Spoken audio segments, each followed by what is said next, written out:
Grace and peace. I'm Brian Munster, the Baptist campus minister at Drexel University, and this is Peace and Power Christian Fellowship. The peace of Jesus Christ to change your life, the power of the Holy Spirit to change the world. And we are looking at our series and continuing our series, Beautiful Theology, looking at the truths of God through the lens of poetry. This is a study in the Psalms, and we are this week looking at Psalms of Judgment. We started this in the previous video. This is video 2 of this week, and we're looking at these verses or stanzas or entire psalms that are the psalmist asking God to judge others. And how do we examine those? How do we apply those? How do we engage those psalms as modern Christians? So we're going to specifically look at selected verses where it is the psalmist asking God to specifically judge certain people. This video is going to get into kind of the details of that. And we're going to start right off with some selected verses from Psalm 55, 12 through 15. If an enemy were insulting me, I could endure it. If a foe were rising against me, I could hide. But as you, a man like myself, my companion, my close friend, with whom I once enjoyed sweet fellowship at the house of God, as we walked about among the worshippers, let death take my enemies by surprise. Let them go down alive to the realm of the dead, for evil finds lodging among them. So just some notes on this. This is kind of a very serious psalm. And it is, this idea is that sometimes, as we saw previously, the judgment is requested for generic wicked. At other times, it is a prayer for judgment on an evil pagan nation that is oppressing God's people. But sometimes, like in Psalm 55, it is a petition against a very intentional and very specific person or persons in the psalmist's life. So it is this idea, this psalmist is asking God to judge this particular person that he almost in the psalm calls out by name. And it's not a generic thing. It's not the wicked. It is, God, please judge him. And this brings to the idea that there is no such thing as generic cruelty. There is only cruel people doing cruel things to fellow human beings. You know, sometimes we like to talk about the evil in the world, and there are some things that about this world that are wrong and we would like to, repair.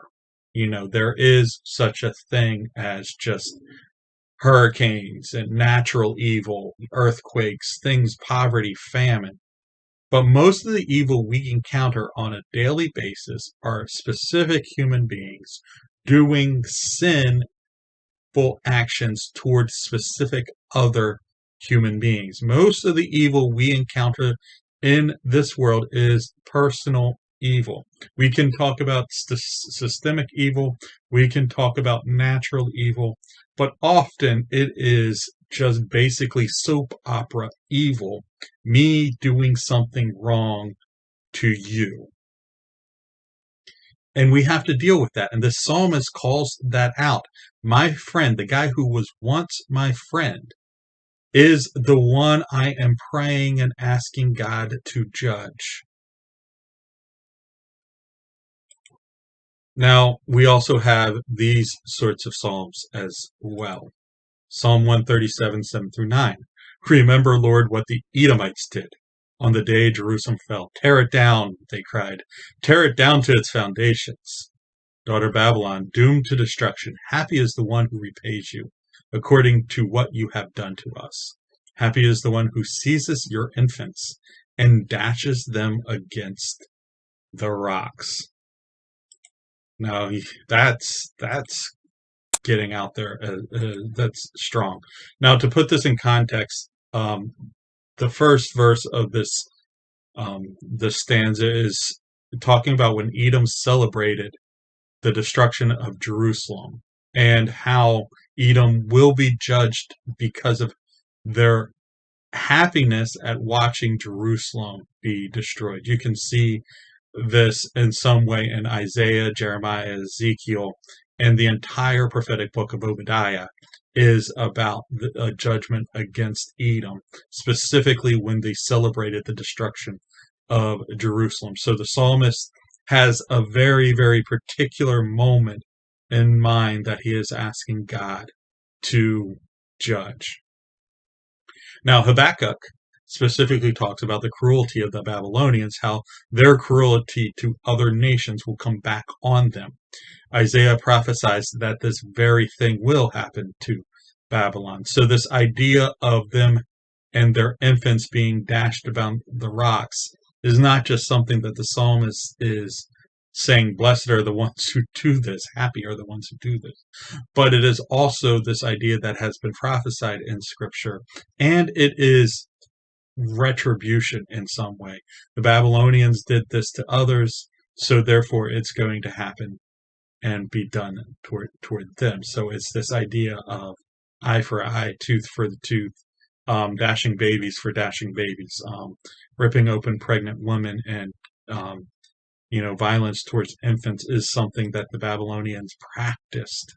And it's an interesting thing because this violence towards infants and pregnant women is a common refrain in biblical descriptions of total war practiced by many of the countries around Israel. We can see it quite a bit through the Old Testament scriptures. Not making a comment that it should be or anything like that, but this is a very, very common practice, or a very, very common way to describe the horrors of war. Now, this is when the ancients want to describe that war is awful, war is horrible, war is like hell, they will talk about the enemy ripping open the pregnant women or dashing infants upon the rocks. That is their, I don't want to say cliche, but that is their reference point. That is their metaphor to describe the absolute horrors possible in war. And yes, it did happen, but it also is the epitome of what terrible war could be. So we kind of see this idea that what the Babylonians did, the horrors of war that they brought upon others, the psalmist is praying that it is brought upon them. So we've seen that it can be, these judgments can be extremely personal. These judgments can be national and actually extremely violent, asking that the horrors of war be brought upon the oppressors of God's people. Some of these psalms actually take it completely spiritual too. Psalm 5:10, declare them guilty, O God. Let their intrigues be their downfalls. Banish them from the presence of God is there for their many sins, for they have rebelled against you. Psalm 55:15. Let death take my enemies by surprise. Let them go down alive to the realm of the dead, for evil finds lodging in them. That's Sheol. That is kind of this, not only let them, this isn't also asking for them to die, but this is asking them to go to Sheol, go to the realm of the dead, go to the afterlife in a negative place, not the good place, but the bad place. Whether or not hell is a fully formed concept at this time is, much talked about and debated, but it's this idea of them being taken to the death for the evil people. Psalm 69:28, may they be blotted out of the book of life and not be listed with the righteous.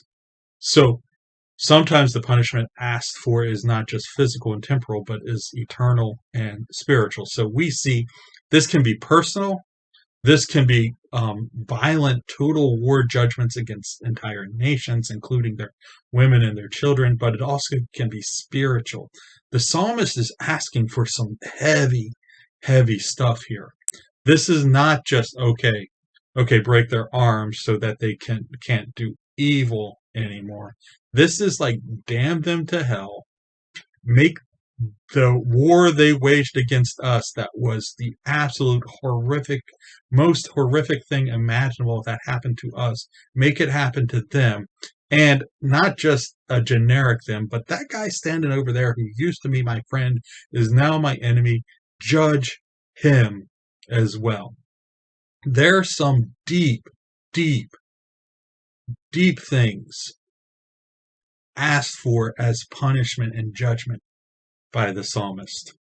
Now we have to look at this stuff through the lens of the gospel. Now, first question here is, do you ever imagine yourself to be in the shoes of the wicked? And the psalmist is asking for your punishment. It's interesting. Quite often when I read these psalms, I am the one being persecuted. I am the one being oppressed. And I ask myself, whether or not I would ask God to punish folks in this way. Could somebody ever be so evil that I would actually plead with God for their punishment? But do we ever look at it the other way? Could there be people out there praying God for mercy and relief and justice against us? They're praying God for justice against the wicked, and we are the wicked that they are imagining. Now, if you think about it that way, this actually changes the psalm pretty significantly. Another question, do you believe that the line about dashing infants upon the rock should be taken literally, or is it just an expression? It could be. I'm sure dashing infants upon the rocks happened in war, but it was also that epitome of what total war was. So instead of saying, list all these horrors of war, it just lists the epic, most horrible thing about it, and asks for that. Whether it's expression or literal is a very interesting conversation to have, and let me know in the comments what you think about that. What theological concerns do you have when you read the psalmist asking God to spiritually and eternally punish the wicked? Again, we have to ask, we have to struggle with, where is the grace in the psalm? Where is the mercy? Where is the forgiveness available through the life, death, and resurrection of Jesus Christ? I know we're talking Old Testament here, but is this a part of the Old Testament that actually is superseded by the gospel, or is there still a place for us as modern Christians in the light of Jesus' salvation to ask God to punish the wicked? That's a question we actually have to wrestle with if we are going to take these types of psalms seriously. Finally, there are some of these psalms, and we would look at that. Psalm 69:21, they put gall in my food and gave me vinegar for my thirst. That is directly applied to Jesus in the Gospels, and they quite often see that psalm pointing to Jesus being offered gall and vinegar in the Gospels. Psalm 69:25, may their place be deserted, let there be no one to dwell in their tents. And then Psalm 109, 8, may his days be few, may another take his place of leadership. These are directly applied to Judas.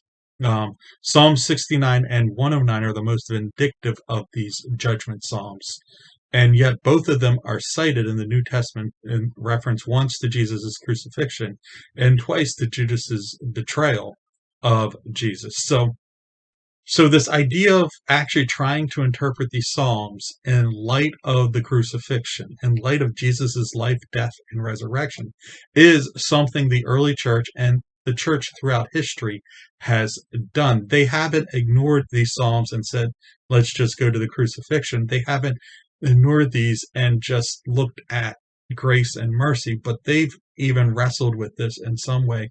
And these psalms were before the church, in light of the church, in the eyes of the church, as the New Testament was being written.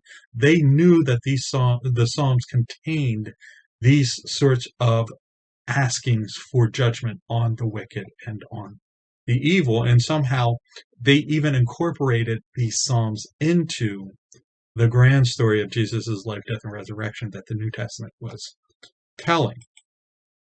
Now, questions for us to engage on this. Does the context of the crucifixion change our interpretation of these Psalms? I mean, we can see that, if we think about the wicked, if we want a personification of the wicked, we could use Judas, or we could use those who crucified Jesus. And if we ever wanted to pray against evil men doing evil things, it would be the very evil men who crucified Jesus. But we see in the New Testament that those folks are the ones that are first presented the gospel in Acts in Jerusalem at the day of Pentecost. The very people who crucified Jesus, the very people who did the most wicked thing imaginable on the earth, were given the opportunity for grace and forgiveness. So that whole story definitely affects how we interpret these Psalms.